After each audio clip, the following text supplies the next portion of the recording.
Our top story, a deal that has been caught in the diplomatic crossfire between Russia and the United States will finally be signed as the Russian President Vladimir Putin arrives in New Delhi. The S-400 air defense deal is most likely to be signed by the two sides. A top Russian official has hinted, he said, and I quote, "The key feature of the visit will be the signing of the agreement to deliver S-400 air defense systems. The value of the contract will be more than $5 billion. President Putin is visiting India from Thursday for the annual India-Russia summit. For months, Moscow has been negotiating with India to sell the S-400 missiles, but US has recently enacted the CATSA, or the Countering of America's Adversaries Through Sanctions Act, and barred countries from purchasing Russian weapons and threatened to hit them with sanctions. India has signaled that it has asked Washington for a special waiver. Now, though this US official last week also said that there is no guarantee it would do so, the Indian Air Force Chief Marshal B.S. Dhanoa came out in full support of the S-400 missile system, calling it a booster dose for the Indian forces. As far as the S-400 goes, the papers are with the cost negotiating committee is over, and it is with the government. And as and when the government clears it, the S-400 deal will go through. And similarly, management of, I don't think that the CATSA is going to likely to come in the way, but the decision belongs to the government. Joining us to talk a little bit more about Putin's visit is Harsh Pant, Distinguished Fellow at the Observer Research Foundation. Now, Harsh, thanks very much for talking to us this evening. Now, the S-400 air defense system is one of the most potent defense systems in the world, we believe. Its range is 1,400 kilometers and can hit multiple targets, including those we believe above 30 kilometers. Explain to us, Harsh, why is it so vital for India to gain access to this system? Well, Indian military, I think, believes that this is going to be a vital instrument in terms of their ability to enhance their coercive power, especially on the western frontier. We have been negotiating for a missile defense air defense system for a while, and I think this in some ways goes beyond even the THAAD, the American-led the high-altitude defense system, which the Americans have been selling to their partners. And I think, therefore, what we have seen in the last few years is the demand for S-400 has escalated, and China has already bought it.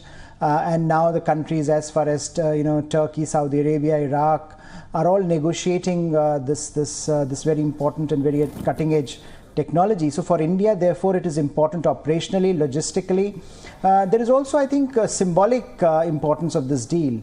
This is going to be one of the biggest deals, for example, as far as India is concerned, with Russia in a while now. And I think there's been some concern that India's relations with Russia are going down the drain for a host of reasons. They need some support. There has to be some demonstrative way of showing that Russia matters, and I think this deal showcases that to a certain degree. Yeah, that's actually very important, Harsh, that you say that. Now, and saying that, I just want to point out that how does India then plan to walk that thin line between the United States and Russia on this? I know this has come up, in the 2+2 dialogue between US and India, and also with, of course, India making that argument that, we only follow UN sanctions and not any other, for example, CATSA. So this is a very thin line for India as it sort of tries to rebuild its relationship with Russia and stay the course with the United States as well.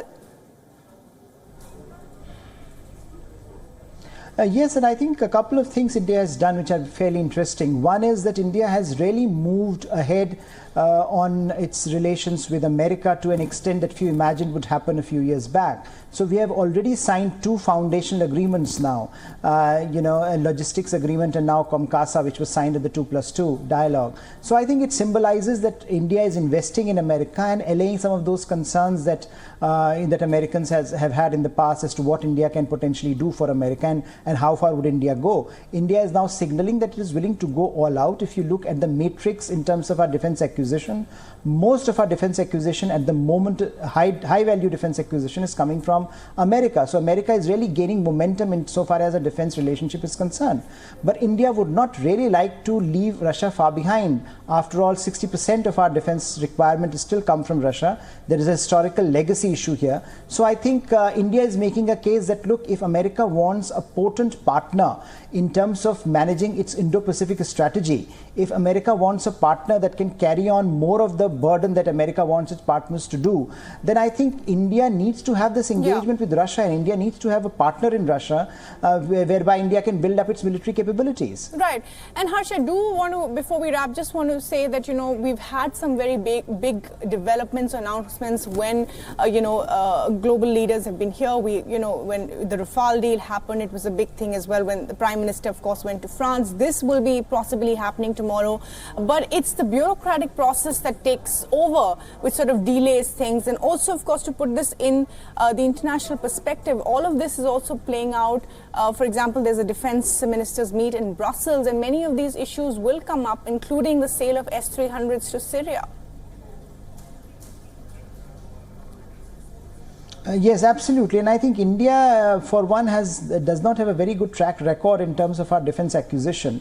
And a lot of our partners, I think, unfortunately, what is happening with the Rafale deal, we have made France look very difficult for us as a partner in the coming years. So I think a lot of this internal politicking that happens in India makes it very difficult for our strategic partners like France and now Russia to trust that the process will be transparent, fair, and internal politicking will not take over. So as India, I think, looks for enhancing its global military footprint, India will have to develop institutional mechanisms by which these sorts of problems do not occur at home, because our partners rely on India to take these deals forward to their logical conclusion.